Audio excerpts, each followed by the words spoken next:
Petra, who will be giving our Vets for Ukraine webinar this Wednesday. Petra and I worked for many years together at Anderson Moore's veterinary specialists, and her skill and experience as a specialist diagnostic imager is just incredible. It was so rewarding to work with an imager who inspired her team to work with all of the other clinicians with a real passion for the patient care, really caring about achieving a diagnosis for each individual that came through. But she achieved this not just because she's incredibly well informed about veterinary pathophysiology and radiology, obviously, but also because she's a team player at another level to most of us. She's truly interested and engaged with the people she works with on a personal level. She has a real lifelong interest in how people tick and what makes them who they are. This makes her so inspirational as a team leader and enables her to really understand how we all cope with the stresses of our modern day life as veterinary surgeons. She pursued her interest in mental health and well-being and is also qualified in integrative coaching and is a mindfulness practitioner. I didn't really understand what that meant till I started talking to Petra about her interest in mental health and well-being, particularly affecting those of us working in the veterinary profession. Her webinar on Wednesday is discussing how we can recognise to use our strengths as veterinary surgeons, together with the scientific evidence from psychology and neuroscience, which enables us to navigate the challenges that our profession throws at us, and also to enable us to engage with our profession rather than pull back from it when we're burnt out and broken. None of us want to quit being vets, but sometimes it seems the only answer when the challenges thrown at us seem completely unrelenting and never-ending. Petra's approach is to enable us to turn our experiences into our strengths and enable us to understand how to use evidence-based measures to improve our quality of life and start enjoying our jobs again. Vets for Ukraine webinars are given freely by all our specialists, and we raise funds for the humanitarian relief effort for those in Ukraine who are suffering during the war. Please support us by clicking on the Just Giving link and donate to support our team, and enjoy the webinar on Wednesday. Thanks.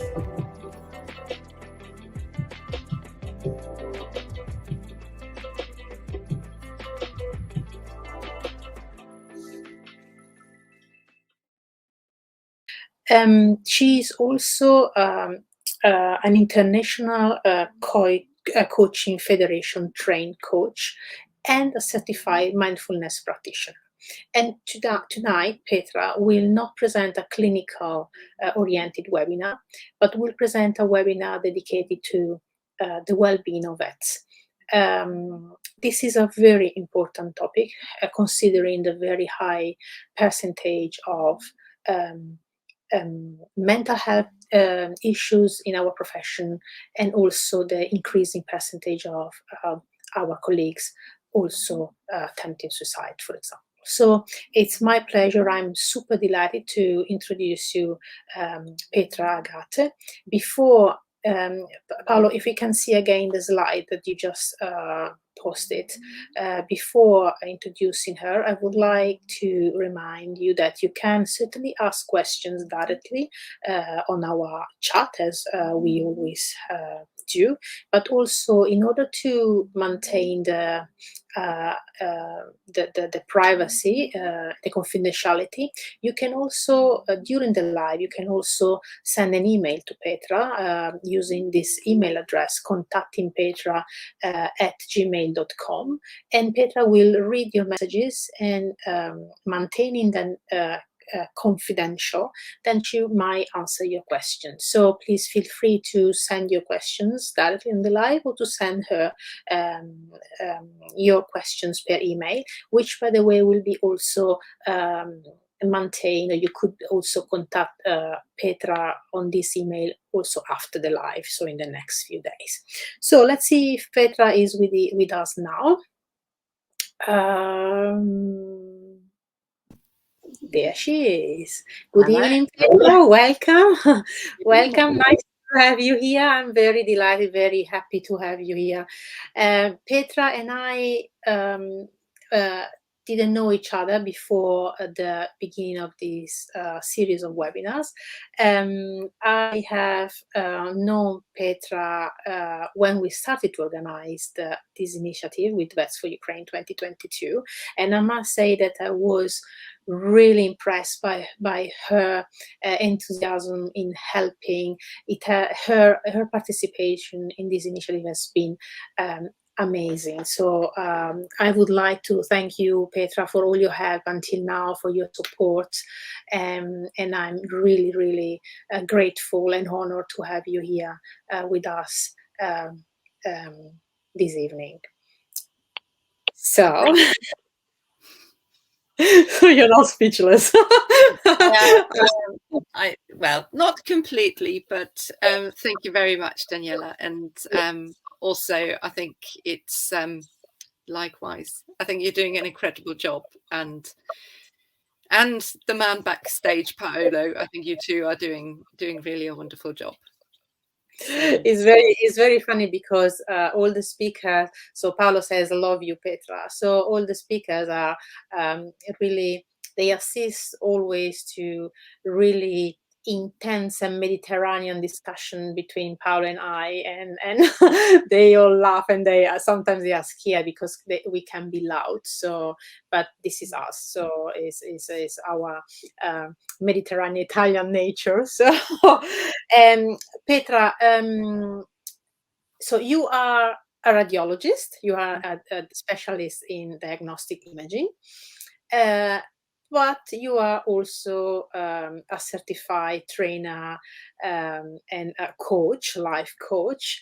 So now I'm very interested and very curious to understand how someone that has dedicated most of his life into the veterinary medicine and the diagnostic imaging, how someone can at some point in their life change direction or do something simultaneously and parallel to what it is our real profession and what is paying the bills, basically. Okay, so would you be happy to explain how did you decide, how was your path in this adventure that you are doing? Yes, absolutely. And on reflection, it sort of just happened. I had nothing of this planned. So basically, I developed a hobby.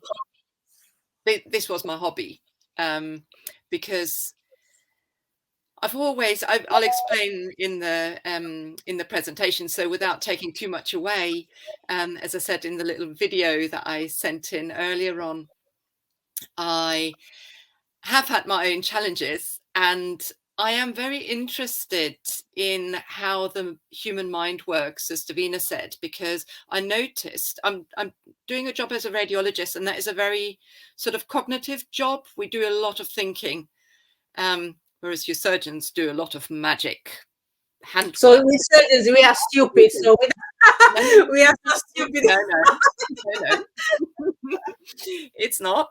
You are doing a lot of combination work, but I think with the imaging and the decision making with the imaging and the sort of eye brain work, there's a lot of sort of thinking involved, which is involved in other disciplines as well, but I was particularly interested in the imaging angle of that, and in the imaging, how do we make decisions about our findings? How can we communicate well? How can we communicate them well to the clinicians? How do we deal with our mistakes? Because as imagers, our mistakes are there forever, because the report is there, and the images the report is based on is there forever, unless it's an ultrasound examination where it's a little bit more sort of free flow.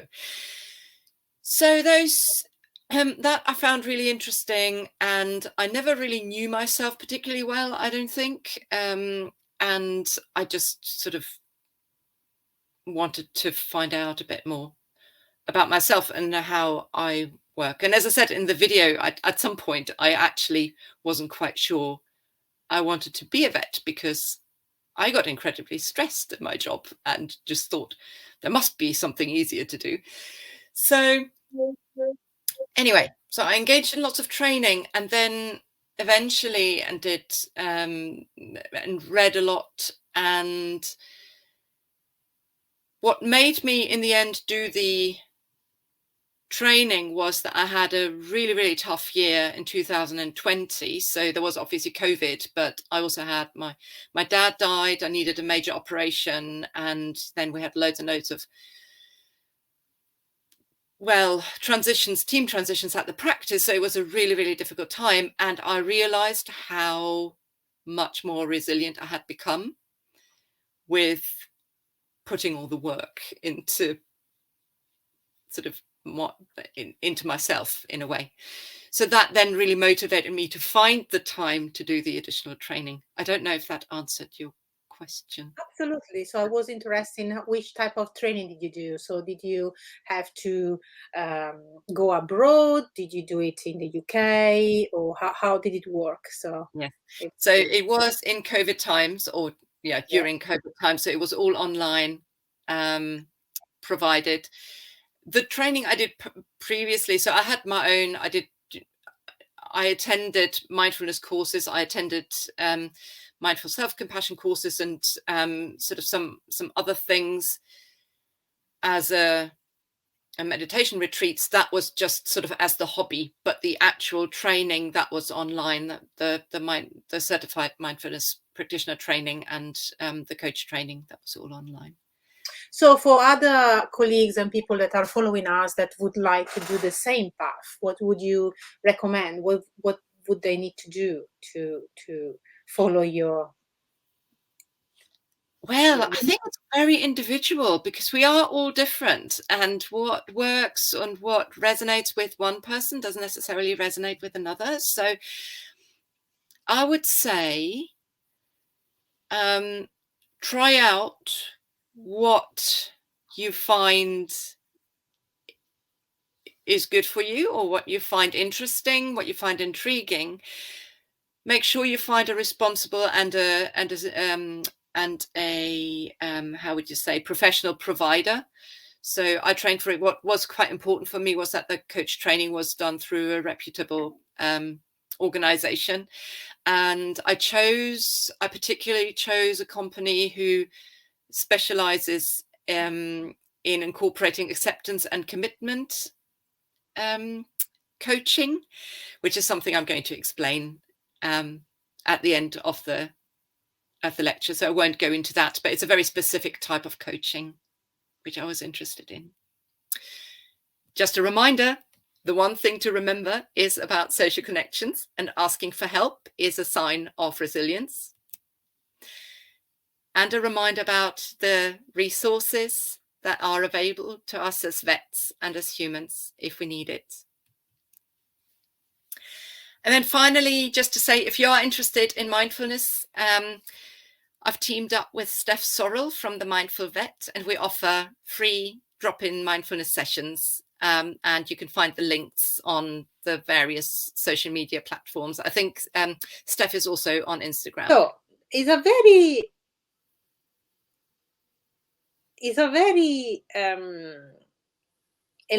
elementary question. So for someone like me so when you were talking, I would say, that's me, that's me, that's me, that's me, that's me, that's me, that's me, that's me. Okay, so basically a disaster. You're just normal. I think you're just normal. That's the thing, because I think a lot of us think like that. That's me, that's me, that's me. And we all think it's just us, but it's not. Yeah. Anyway, have you received any emails like asking for or not? Yes, I have received a one was how to manage anxiety at work, and that is quite a long topic, and quite that was ahead of I got this question ahead of the talk, and that's quite a broad question. So I think I would probably just refer back to the slides, and the recording includes a lot around how we can troubleshoot sort of the physical effects of anxiety, and also I think it's a very multi-layered issue, because the question is where the anxiety is coming from. So I think it's a difficult one to blanketly answer. But I can only encourage anybody who's feeling significant anxiety to reach out to friends, family, peers. Vet Life, the Vet Life helpline is very helpful. So chat it through. If you need more professional help, then reach out to professionals. So I think there's many ways that can be dealt with. Then I had a question about inequality, where somebody who identified himself as a man felt that inequality quite often nowadays is discussed as an issue of gender, and that what I felt about the topic and whether there's a concern of gender imbalance and in how far that is the case. And I think it is. I think my point is, I mean, I was focusing very much on just what we as individuals can do to improve our working day. And what I will say is that all of us are biased. All of us have prejudices and presumptions about people. And all of us are also being looked at by others. And sometimes we are discriminated against. And sometimes we are being treated unfairly. So, and yes, there is sort of a power issue, obviously, around the gender, because it's at the moment the world is favored towards white males, but effectively it doesn't mean that men don't experience difficulties. I think our society is very much still quite prescriptive about what a woman is socially accepted to do, what a man is socially accepted to do. For example, women, it's seen socially less acceptable for women to express anger. For men, it's socially less acceptable for them to express sadness. So that's often why they tend to go more into the aggression route, because they've got no way of expressing it in another way. So that is also a very complex issue, which I can't really answer, but it's being human is difficult and it is complex, I think. Being a vet is difficult as well. Yeah, that is difficult. Absolutely. Absolutely. Yeah. I just got an answer back. Yes. Okay. So I'm allowed to. So one question which came in just now, I'm allowed to bring out here. So the question is, how can you avoid fading into the daily long hours job routine? How do you avoid disappear into patients' lives and forget about your own? Sometimes I feel like suddenly I realize that months have passed by and I've forgotten to even just appreciate or enjoy being alive just for myself.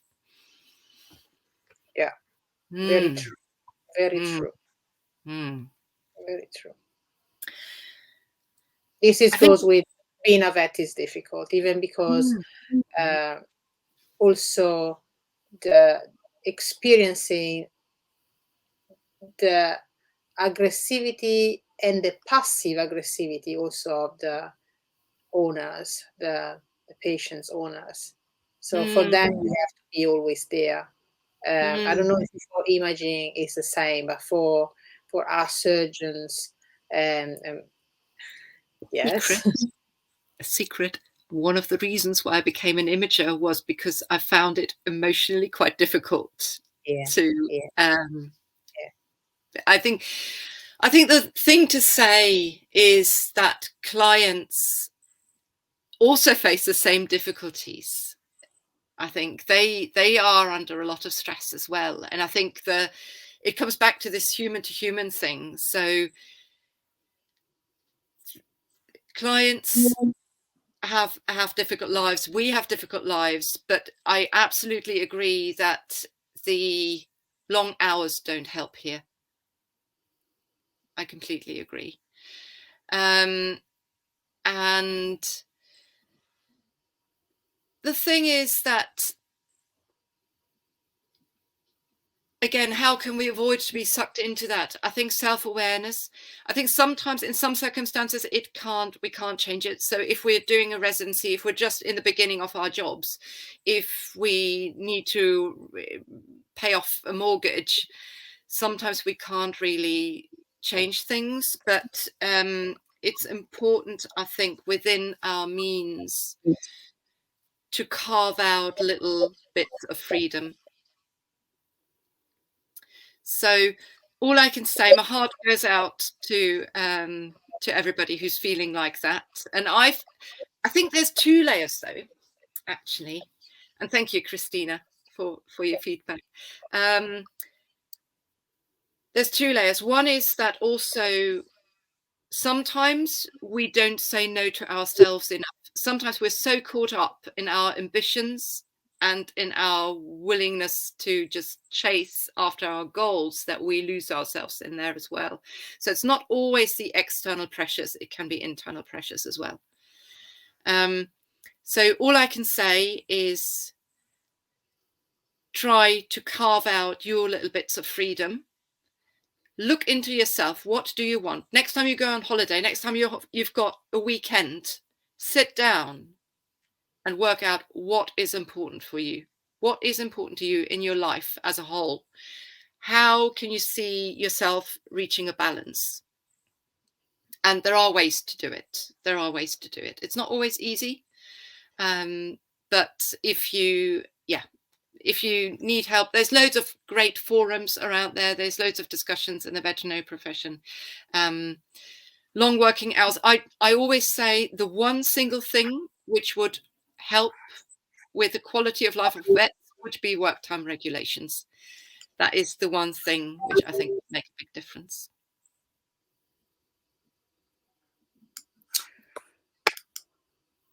So, Stein. Yes. Yes. It's true. Yes. And that is then truly complex, isn't it? Because and that goes back to also what you said, Danny, about sickness, because a lot of the time we actually go in because we know if we don't turn up, the cases won't be less. The others will just have to work harder, or stuff will have to be painfully rearranged. I think that comes down to leadership, I think, and it comes down to finding your individual choice of where you think, what you are okay to do, and where your genuine boundary is. Guilt is something which we will automatically feel. It goes back to the short-term feeling that we will feel inevitably when we do something which feels uncomfortable. And it depends on, okay, fine. So what will happen if I continue to say yes every single time? And is that a place where I feel comfortable to work? Can we find ways as a team to work with this a little bit more helpfully? Yes, I think there's no easy answer. I think there are, though, when you in our imaging team, for example, we found ways to distribute the work quite well. We're doing a combination of outsourcing. We're doing a combination of one of us working remotely, so there's less interruptions. We've got very good relationship with our clinicians who are also very patient, so they triage their cases so that cases which are not urgent can be reported at a later date. I know that this is more difficult for you guys who work with the actual cases coming into the clinic, but I think at some point, team leaders will have to look at, okay, fine, what is realistic and what is sustainable in the long run? And then all of us are prepared to give a lot if we give it voluntarily. But if we feel pushed every single time, that's not going to work over a long period. So my answer to you, Stein, would be that we can't prevent the feeling of guilt. I think the question is, what is important to you? And sometimes we can say yes, and it's absolutely fine. We don't always have to say no. I think the question is, how important is it to say yes? How important is it to say no? And are there ways we can look at it as a team to make life easier for everybody? Or it might be at the hospital level. I don't know. I also haven't got any easy answers, but that's how I would approach it.